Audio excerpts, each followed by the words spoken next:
Saudari-saudaraku yang terkasih, berjumpa kembali bersama saya Inspirasiku di Antara. Renungan harian Senin 27 September. Hari ini kita bersama seluruh gereja Katolik memperingati Santo Vincentius de Paul, seorang imam. Semoga kita bersama keluarga, komunitas kita selalu dalam keadaan baik, sehat, dan bersemangat. Marilah kita mengawali renungan kita dengan tanda kemenangan Kristus. Dalam nama Bapa dan Putra dan Roh Kudus. Amin. Allah Bapa yang Maha Kasih, Engkau telah memenuhi hati Santo Vincentius Imam dengan keutamaan kerasulan untuk menyejahterakan kaum miskin dan membina kaum rohaniwan. Semoga kami dikobarkan oleh semangat yang sama, mengasihi apa yang dikasihinya dan melaksanakan apa yang diajarkannya. Dengan pengantaraan Yesus Kristus Putra-Mu Tuhan kami, yang bersama dengan Dikau dalam persatuan Roh Kudus, hidup dan berkuasa Allah sepanjang segala masa. Amin. Dalam nama Bapa dan Putra dan Roh Kudus. Amin. Inspirasi kita hari ini dari Injil Suci menurut Lukas bab 9 ayat 46 sampai 50. Marilah kita bersama-sama membaca dan merenungkannya.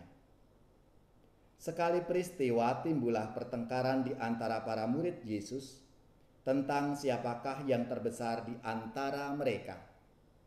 Tetapi Yesus mengetahui pikiran mereka. Karena itu ia mengambil seorang anak kecil dan menempatkannya di sampingnya.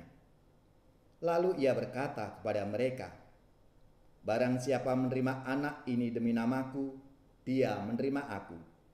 Dan barang siapa menerima aku, menerima dia yang mengutus aku.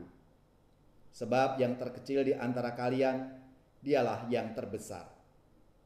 Pada kesempatan lain, Yohanes berkata, "Guru, kami melihat seseorang mengusir setan demi namamu, dan kami telah mencegahnya, karena ia bukan pengikut kita."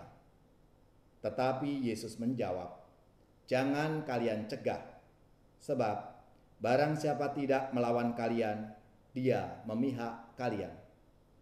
Demikianlah sabda Tuhan.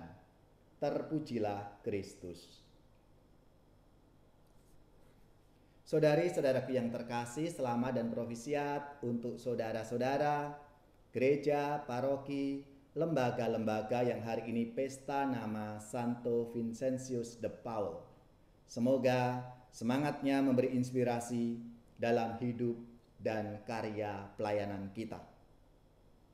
Saudari-saudaraku yang terkasih, kalau kita melihat situasi di sekitar kita, terutama di bidang politik kenegaraan, kita sering melihat dan mengalami bagaimana orang-orang berebut untuk menjadi yang terbesar, menjadi yang terkenal, yang paling dihormati oleh orang lain. Banyak orang bahkan rela membuang banyak uang untuk mendapatkan kehormatan dan kedudukan yang tinggi. Bahkan ada yang berani menjatuhkan saingannya demi kehebatan, demi kedudukan yang tinggi. Itulah saudara-saudariku yang terkasih, situasi dunia di sekitar kita. Dalam sabda Tuhan hari ini kita melihat bahwa para murid Yesus pun juga melakukan hal yang sama. Berebut untuk menjadi yang terbesar di antara mereka. Mereka bertengkar untuk menduduki tempat yang paling terhormat, yang paling tertinggi. Semangat itulah yang ditentang oleh Yesus. Tuhan Yesus tidak suka para muridnya berlomba untuk mencari kedudukan yang tinggi secara manusiawi. Maka ia membawa anak kecil dan minta para murid untuk memperhatikan apa yang ia ajarkan, nilai apa yang ia tekankan. Yang menyambut anak kecil ini menyambut aku, dan menyambut dia yang mengutus aku. Yang ingin menjadi besar, hendaklah ia menjadi yang terkecil dan melayani. Saudara-saudariku yang terkasih, bagi Yesus Menjadi besar adalah menjadi pelayan bagi orang lain, bagi sesamanya. Oleh karena itu, para murid diminta untuk mendalami dan melaksanakan apa yang diajarkan oleh Yesus itu.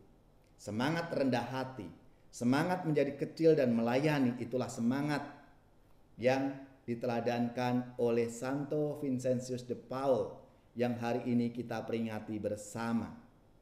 Ia rela menjadi kecil, menjadi pelayan bagi orang lain dan bagi sesama yang mengalami kekurangan dan penderitaan. Menjadi refleksi untuk kita masing-masing.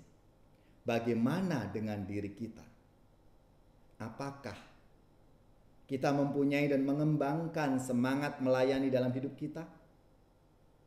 Apakah kita menjadi pelayan bagi keluarga, bagi komunitas, bagi lingkungan dan masyarakat di mana kita tinggal, terutama bagi mereka yang kecil, yang menderita?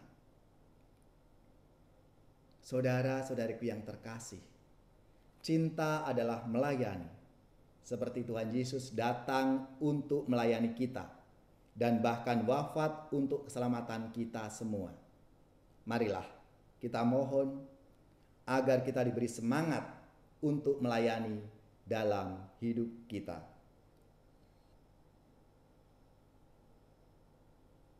Ya Yesus, hamba sedia jadi karyawan setia, membaharui dunia menuju bahagia.